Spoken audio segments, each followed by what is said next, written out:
ভাঙড়ের power grid এলাকা। শুক্রবার পোলেরহাট 2 নম্বর অঞ্চলের শ্যামনগরে এক চায়ের দোকানে বসে কয়েকজন কর্মীকে নিয়ে বসেছিলেন আরাবুল ইসলাম। অভিযোগ, তখন জমি কমিটির লোকজন সশস্ত্র অবস্থায় আরাবুল ইসলামের উপর হামলা করে। হামলার কারণে আরাবুলের গাড়িও কিছুটা ক্ষতিগ্রস্ত হয় বলে জানা গেছে। সব অভিযোগে অবশ্য অস্বীকার করে পাল্টা জমি কমিটির মিছিলে হামলার অভিযোগ এনেছেন অলীক চক্রবর্তী। অভিযোগ, পাল্টা অভিযোগে তীব্র উত্তেজনা সৃষ্টি হয় এলাকায়। শুক্রবার বিকাল 4টায় জমি কমিটি আরাবুলের গ্রাম দক্ষিণ গাজীপুরে এক মিছিলের আয়োজন করেছিল।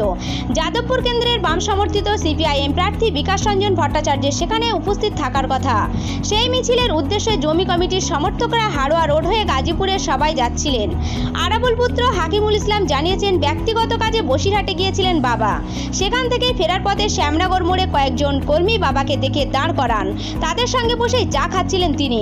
তখন জমি কমিটির মিছিল এসে পড়ে। আরাবুল ইসলামকে দেখে তেড়ে এসে হামলা করে এবং গাড়িতে ভাঙচুর চালায়। সব অভিযোগ অস্বীকার করেছে জমি কমিটির নেতা অলীক চক্রবর্তী। তার পাল্টা অভিযোগ, জমি কমিটির পূর্ব নির্ধারিত সভার কথা জেনেও আরাবুল কেন শ্যামনগরে গেছিলেন? তিনি কি জমি কমিটির লোকদের সঙ্গে বন্ধুত্ব করতে গেছিলেন? তিনি বলেন, আমাদের মিছিলে আসা লোকজনকে শাসাচ্ছিল আরাবুল।